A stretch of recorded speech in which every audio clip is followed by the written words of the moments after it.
seluruh kabinet untuk kita melaksanakan sidang paripurna. Tentunya ini adalah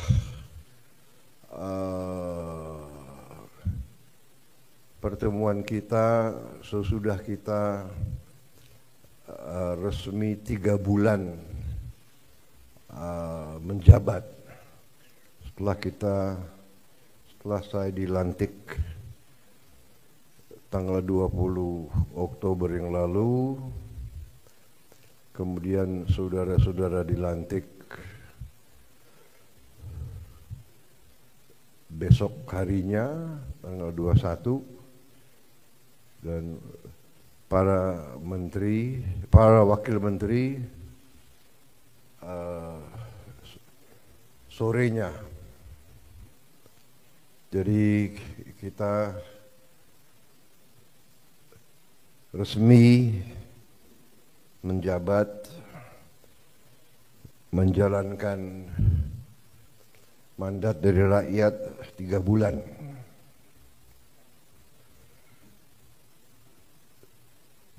Untuk itu,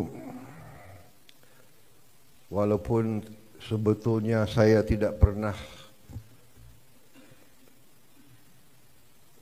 bekerja dengan target ratusan hari atau bulanan, tapi bagaimanapun itu merupakan suatu tonggak, suatu tahap yang kita selesaikan, dan untuk itu saya kira secara objektif kita boleh bangga bahwa kita telah menunjukkan suatu hasil yang menuju kepada sasaran-sasaran kita. Saya apresiasi kerja saudara-saudara sekalian. Saya merasakan dan saya menilai kabinet kita sekarang bekerja sebagai satu tim. Saya merasakan ada suatu kekompakan, suatu kerjasama yang baik. Di sana sini tentunya masih harus kita perbaiki, itu wajar, ya. Tetapi yang saya rasakan adalah semua menteri, semua wakil menteri punya keinginan yang sangat keras untuk memberi hasil kepada rakyat. Itu yang saya rasakan, dan saya ingin mengucapkan terima kasih kepada saudara sekalian. Demikianlah yang diharapkan rakyat kita. Kita berada di trajektori yang benar, ya. Saudara-saudara sekalian,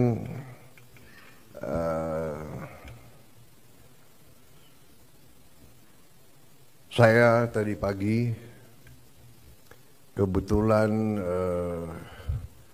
berjumpa dengan Profesor Emil Salim, seorang senior, usianya 94 tahun, berkali-kali jadi menteri.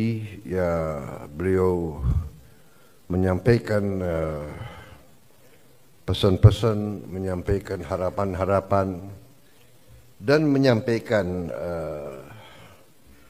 apa-apa yang beliau jadikan pegangan beliau. Inti yang saya kira saya tangkap dari beliau ingatkan bahwa seorang menteri adalah seorang pejabat negara. Berarti orientasi pengabdiannya adalah negara. Kita dari sistem politik kita adalah politik konstitusional, di mana politik kita dijalankan melalui partai politik. Kedaulatan rakyat dilaksanakan melalui partai politik, melalui perwakilan. Dan itu benar bahwa sistem konstitusi kita bisa dikatakan adalah sistem campuran. Presidennya dipilih langsung dari rakyat, presidennya memiliki wewenang-wewenang presidensial, tetapi parlemen, DPR memiliki wewenang pengawasan, wewenang anggaran yang sangat besar. Dengan demikian kita telah menjalankan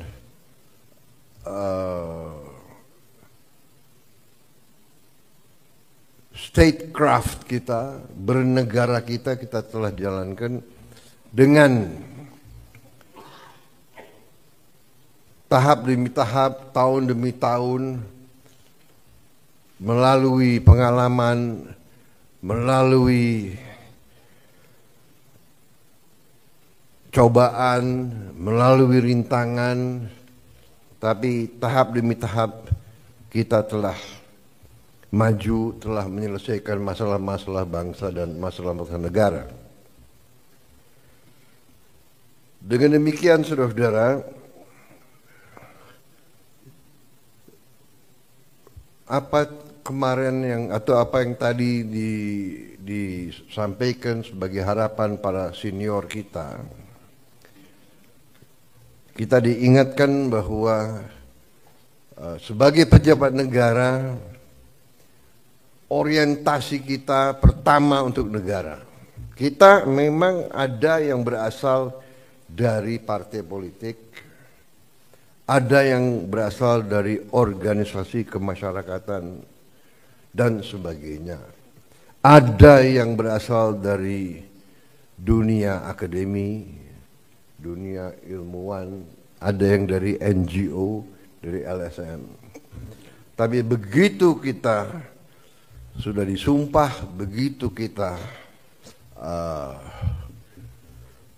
menjabat sebagai pejabat negara, orientasi kita, kepentingan kita adalah untuk negara. Dan untuk itu saya ucapkan terima kasih karena saya rasakan walaupun begitu banyak tokoh-tokoh dari berbagai latar belakang, tapi yang saya rasakan sekarang orientasi kita adalah kepentingan negara, kepentingan rakyat. Dan saya kira ini dirasakan oleh rakyat kita. Saudara-saudara, dari hasil sementara kita merasakan bahwa pemerintah kita efektif. Di akhir tahun 24, liburan hari Natal, tahun baru, berjalan dengan lancar, dengan aman. Untuk itu saya ucapkan terima kasih kepada seluruh pejabat terkait dan jajarannya yang telah bekerja keras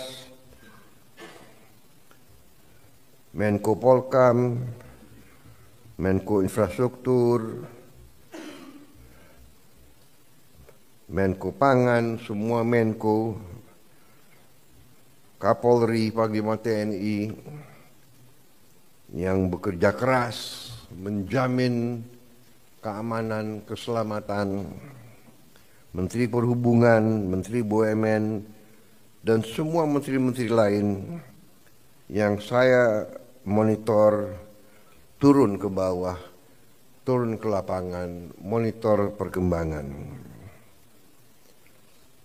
Kita juga membuktikan bahwa pemerintah kita efektif. Pemerintah kita bisa menjalankan administrasi negara dengan handal. Saudara-saudara,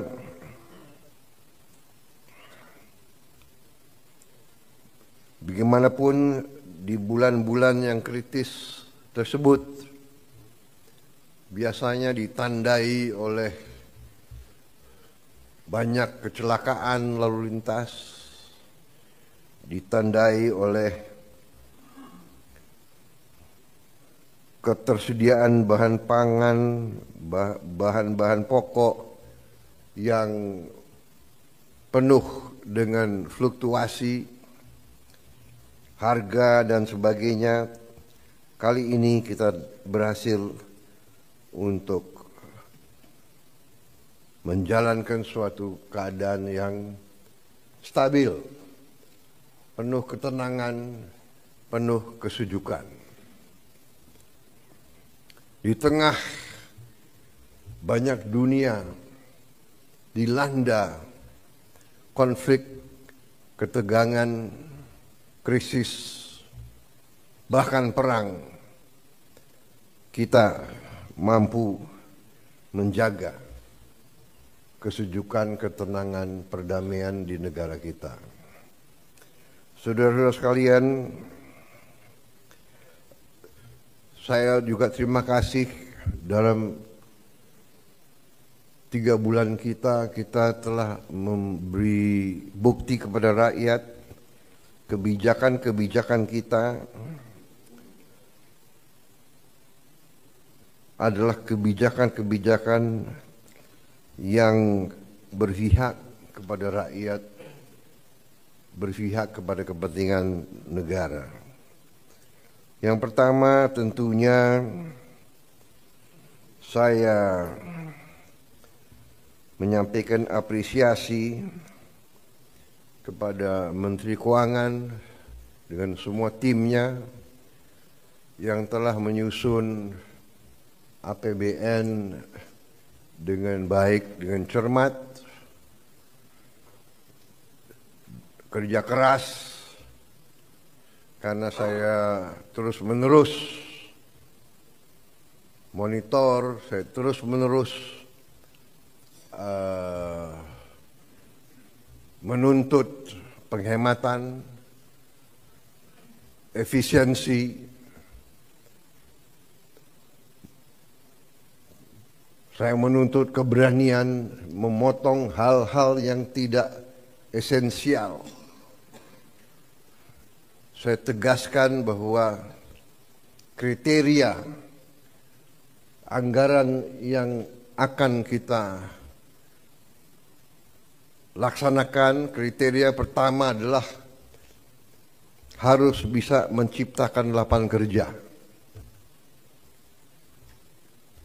Sudah saya katakan berkali-kali. Kedua, harus meningkatkan produktivitas. Produktivitas ini harus bisa diukur dengan kuantifikasi.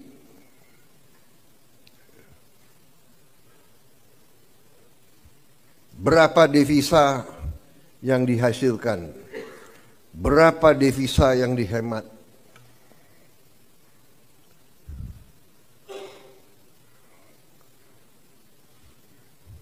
Kemudian Kriteria selanjutnya adalah harus mengarah kepada swasembada pangan dan swasembada energi. Kita harus mampu memberi makan kepada seluruh rakyat Indonesia. Tidak lagi import, dan saya terima kasih kepada jajaran menteri-menteri yang telah melaporkan kepada saya tahun 2025 lagi, tahun 2025 ini kita tidak akan import beras lagi, tidak akan import jagung lagi, tidak akan import garam lagi.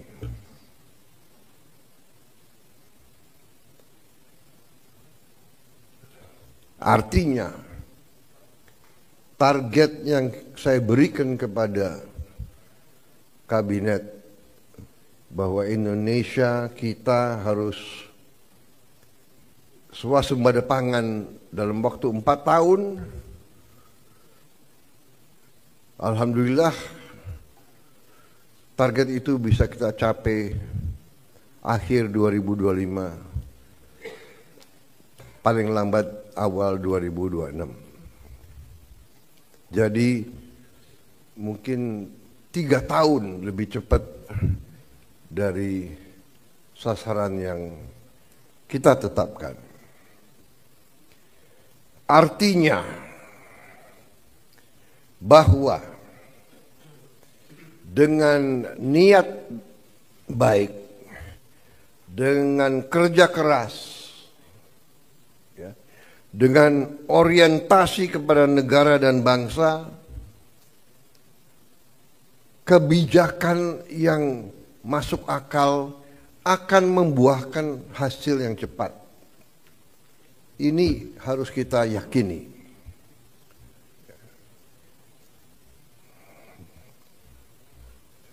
Kemudian kriteria selanjutnya adalah harus bisa memberi terobosan teknologi.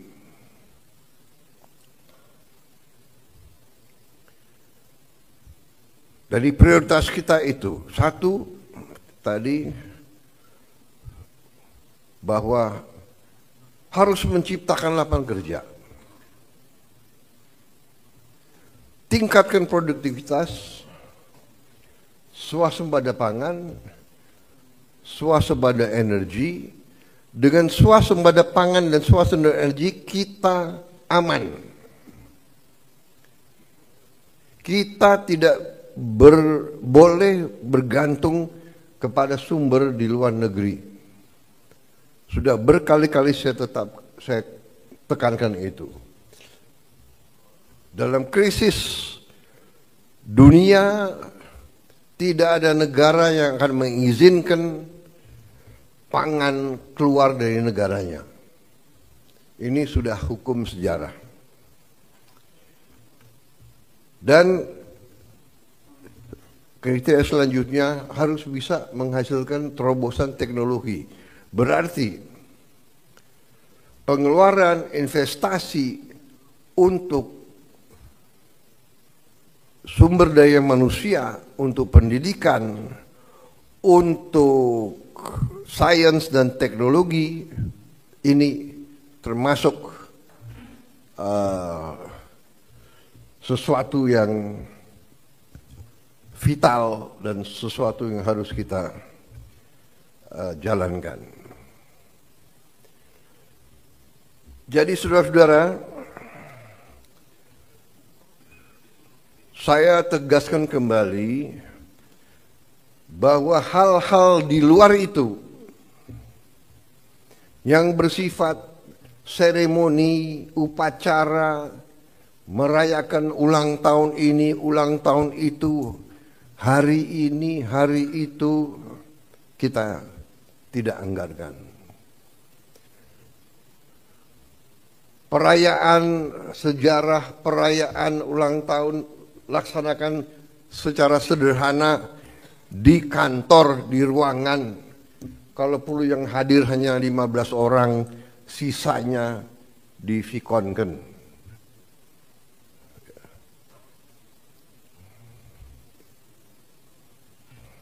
Perjalanan dinas dikurangi. Saya potong setengah. Dengan setengah kita bisa menghemat 20 triliun lebih. Kalau kita hitung 20 triliun, berapa puluh ribu sekolah, gedung sekolah bisa kita perbaiki.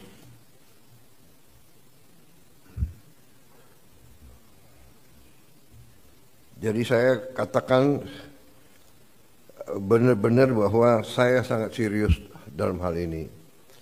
Saya minta loyalitas semua menteri, semua kepala badan untuk patuh dalam hal ini. Ya. Dan saya terima kasih kepada tim keuangan yang telah menjalankan penyisiran, kajian terhadap anggaran sampai serinci-rincinya. Kalau tidak salah mungkin sampai satuan ke-9 kalau tidak salah.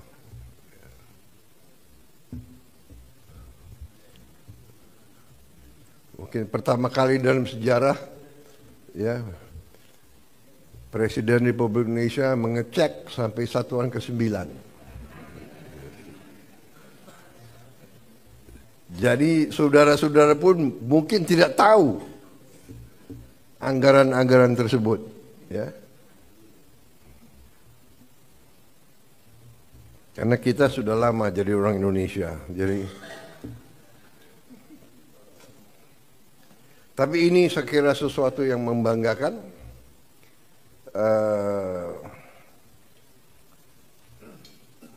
Dengan demikian kita bisa bekerja dengan sangat cepat. Saudara, program makan bergizi kita berjalan. Alhamdulillah, kita telah luncurkan tanggal 6 Januari yang lalu. Sampai sekarang berhasil melayani 650.000 anak-anak kita di 31 provinsi. Ini berkat kerja keras banyak pihak, ya, Kepala Badan Gizi, jajarannya, Mendagri, Menteri Pendidikan Dasar dan Menengah, Menteri Bappenas, Menteri Desa, Menteri BUMN, Menteri Kesehatan, Panglima TNI, Kapolri, para kepala sekolah, para gubernur, bupati, tentunya Menteri Keuangan, dan untuk Januari sampai April 2025 program ini sasarannya adalah 3 juta anak. Bulan April sampai Agustus 2025 akan menuju 6 juta anak. September kita harapkan 15 juta anak. Dan akhir 2025 target kita adalah semua anak-anak Indonesia bisa dapat makanan bergizi. Saudara-saudara, terima kasih kerjasama ini.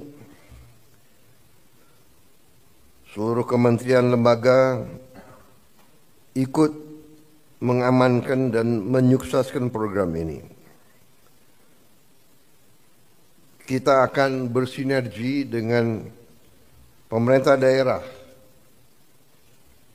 gubernur, bupati, wali kota, dan seluruh perangkat daerah. Saudara-saudara, ini adalah masalah strategis.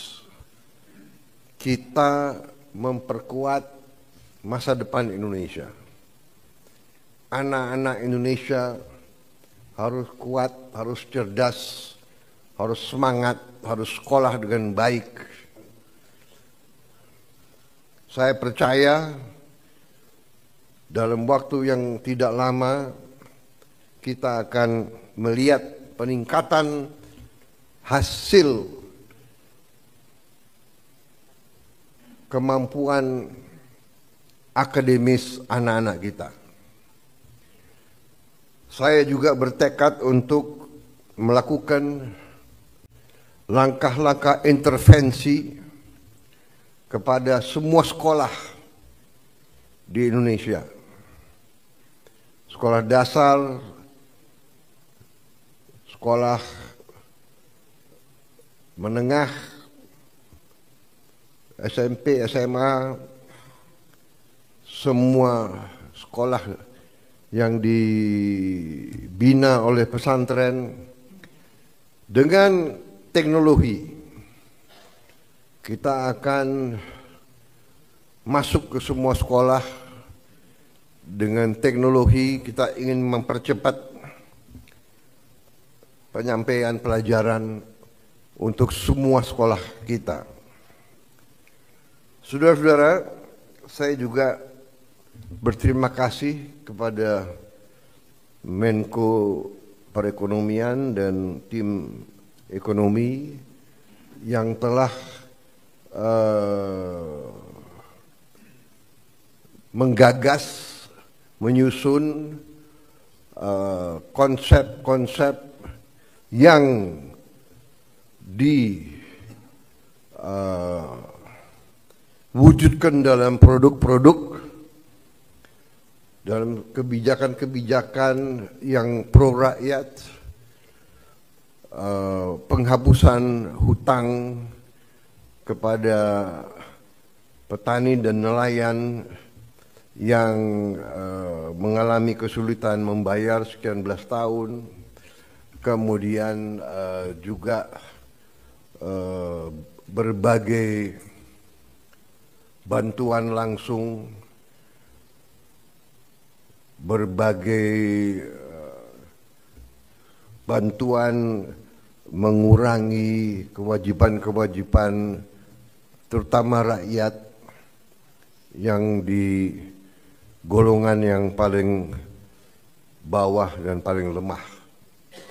Saya kira nanti mungkin Menko Perekonomian dengan Menteri Keuangan bisa juga jelaskan ke masyarakat berapa kebijakan-kebijakan yang telah kita lakukan. Kita juga dalam waktu dekat kita juga akan mewajibkan semua perusahaan yang menerima kredit dari bank pemerintah harus menempatkan hasil penjualan ekspornya di bank di Indonesia. Saya kira ini hanya wajar, ini masuk akal. Mereka berusaha dengan dana yang bersumber dari rakyat Indonesia. Setelah mereka berusaha dan mereka lakukan penjualan, hasil penjualannya wajar kalau ditaruh di bank di Indonesia. Ini saya kira segera akan keluar dan akan berlaku kurang lebih 1 bulan yang akan datang. Ya. Jadi ini adalah sesuatu yang logis, yang masuk akal. Kemudian saya juga sudah memberi keputusan kepada unsur penegak hukum, Jaksa Agung, BPKP, Kapolri, dan Panglima TNI untuk menegakkan hukum dan aturan khususnya bagi perusahaan-perusahaan yang melanggar ketentuan-ketentuan pertanahan dan hutan. Ketentuan-ketentuan kita harus dipatuhi.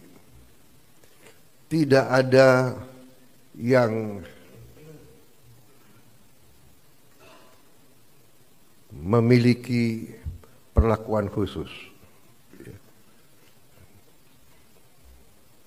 Bagi mereka yang sudah diberi kesempatan berkali-kali untuk menyelesaikan kewajiban-kewajibannya dan tidak melakukan, ya pemerintah akan melaksanakan kewajibannya, mencabut izin dan menguasai kembali lahan-lahan tersebut. Apalagi lahan-lahan itu adalah hutan lindung dan sebagainya. Jadi ini juga langkah yang akan kita laksanakan.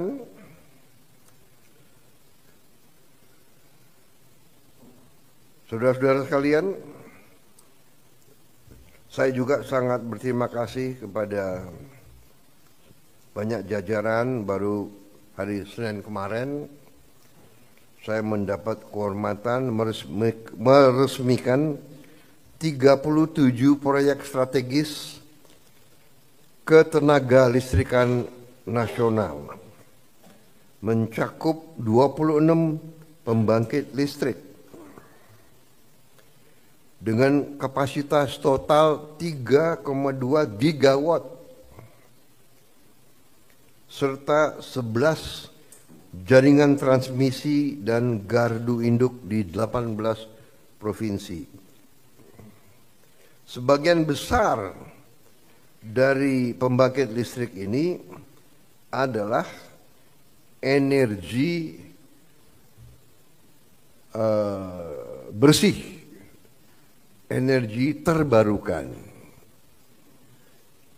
Saya kira kalau dicek nanti, ini mungkin peresmian terbesar dalam satu hari. Ini menunjukkan daya kemampuan kita.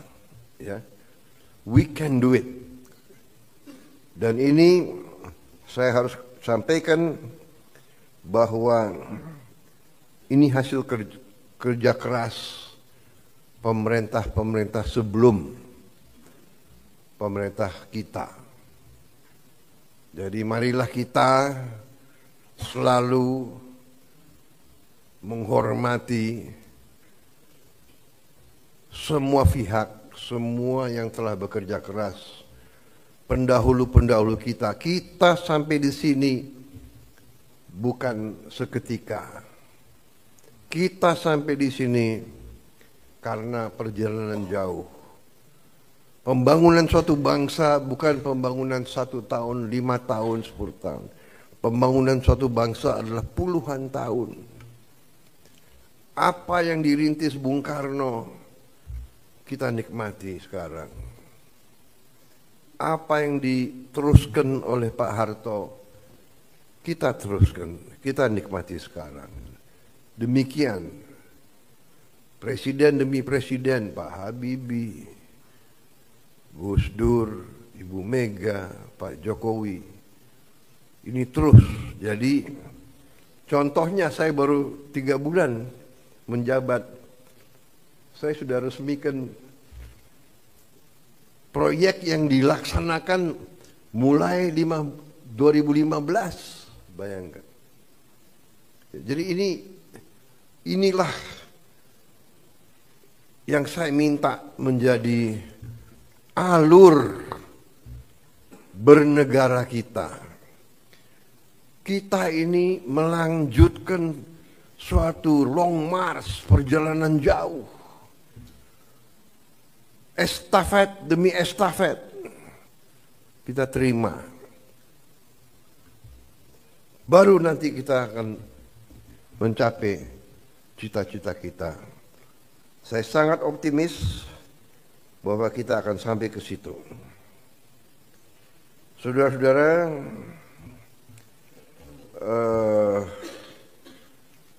sementara itu yang saya sampaikan, teman-teman media saya kira cukup banyak bahan ya. Sekarang akan saya sampaikan hal-hal yang belum perlu Anda dengar. Kan begitu kan? Saya kira media ini masih muda-muda ya. Jadi ada hal-hal yang kalau orang tua bicara yang muda-muda yang muda-muda, anak-anak biasanya tunggu di luar. Kan begitu kan? Ya. Terima kasih sementara. Ya.